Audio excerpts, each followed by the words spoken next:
Magandang umaga po sa ating lahat. A blessed solemnity of the most holy body and blood of Christ, or a blessed feast of Corpus Christi. And this is a very distinct solemnity celebrated during ordinary time after the solemnity of the Most Holy Trinity. I'd like to look at the Eucharist given three actions that we Catholic Christians do, knowing our deep devotion to the Eucharist. The first one is adoration, the second is celebration, and the third is procession. All these actions can be looked at in a very practical manner given our faith in the Eucharist. The first one, adoration. We all know in our own Catholic life, and it is asked of us that whenever we enter a church or a chapel where the Blessed Sacrament is reserved, we adore the Eucharist. Yan po yung pagtatanod. And when we do so, we recognize the holy presence of God in the Eucharist. And this is where in our adoration, when we do this form of prayer, we know we can enter what we call an experience of encounter with Jesus in the Eucharist. In a way, a dialogue occurs. Even in our silence, we know Jesus speaks to us. And at times when we are really troubled, when we feel there are a lot of tests of faith, trials and tribulations, when we are before the Blessed Sacrament, Jesus in the Eucharist gives us comfort and consolation. And this is where we know that when we adore the Lord who loves us gives us strength to go on and to move on in our Christian life and to face the many challenges before us. The second is celebration. It is what we actually do whenever we have this Eucharistic celebration as characterized. When we have our Mass, and as taught to us by the Church, we know that we go back to what happened during the Last Supper. And we heard that in our second reading from Paul's letter to the Corinthians, when during that supper, the Lord, with the bread and the wine, clearly told His disciples and tells us even today that He is eternally present, in the form of bread and wine, And He said, "This is my body, this is my blood." And that means that, He will always be with us. Whenever we celebrate the Eucharist, in the word Eucharist, in the Greek term Eucharistein, it means thanksgiving. That's why the Eucharist is a memorial. Kaya nga magandang pag-alaala, pagpapasalamat sa Diyos.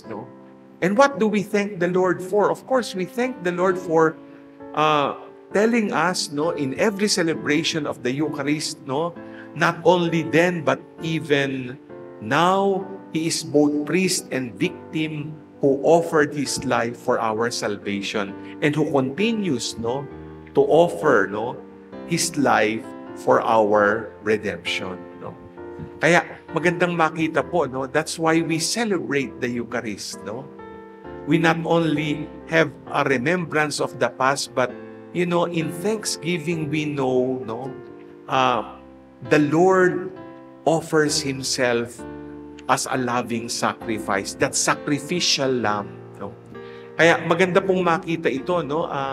Dapat talaga tayong magpasalamat sa Diyos, no? Dahil sa araw-araw nandun yung kanyang pagliligtas at pagpapakita ng pagmamahal sa atin. No?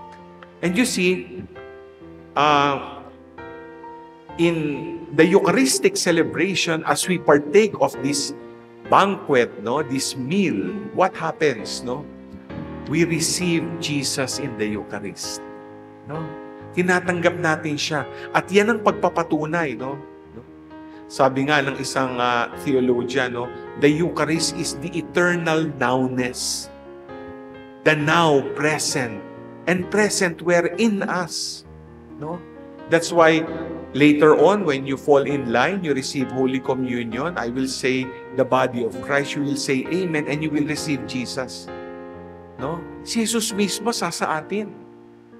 At dito natin mararamdaman na sa pagdiriwang, pinapatunayan niya pagkatapos ng misa, dala-dala pa rin natin siya. And that's why I would always say, no, if you see there a tabernacle where the Eucharist is reposed, no, when you receive the Eucharist, each of us who receives the Lord in Holy Communion is a living tabernacle. Di ba? Kaya nga, di ba pag nandiyan tayo sa harap ng Santissimo Sacramento, lumuluhod tayo to pay reverence. Eh kung living tabernacle tayo, dapat, no, tayo ay talagang luluhod sa bawat isa kasi si Jesus ay sumaatin sa bawat pagdiriwang na misa, pag tinanggap natin, no, ang kanyang katawan at dugo. No? And that's why we celebrate. No? And if I may even add, the celebration is not only now, but a celebration that points to eternal life, that points to the eternal banquet in heaven. No? No? And we just look forward, no, to what happens there. Here we have a foretaste of that eternal Eucharistic meal, no? That celebration when we will be with the Triune God, with Mama Mary, and with all the saints in heaven. No? And I'm sure we all look forward to that because that is where we would all want to go. No? To go to heaven. The final word is procession. No? You observe, no, during Holy Thursday, no, or other special days, no, when it is prescribed, no, by the priest presider, no, in the whole liturgical year, we actually have the procession of the Blessed Sacrament, di ba? No? Alam niyo po yan sa Holy Thursday, no? Pagkatapos ng Last Supper Mass, ipoprocess ang Blessed Sacrament and that will be put in a particular place so that the faithful, no, can, adore and pray to the Lord, no, to do vigil. Today, no, in parish churches, no, there is what we call this devotion of processing the Blessed Sacrament, no? In the diocese, we will have that because later on, I will be going to Saint Vincent Ferrer, no, Palar, no, dun sa parish ng ating Blessed Sacrament Fathers, no? And after celebrating that Mass, no, the Blessed Sacrament will be processed going to the minor basilica of Saint Anne, no, in Taguig, no. But in our parish churches, we do that in wherever we have designated the place of procession, and then there will be some sort of benediction, no. The movement of procession is very powerful because what is the Eucharist telling us? That the Lord wants, no, to reach out, to be with, no, so that people can feel, no, wherever they are, the loving presence of Jesus. No? You see, in our gospel, we had this story of the multiplication of the loaves, no?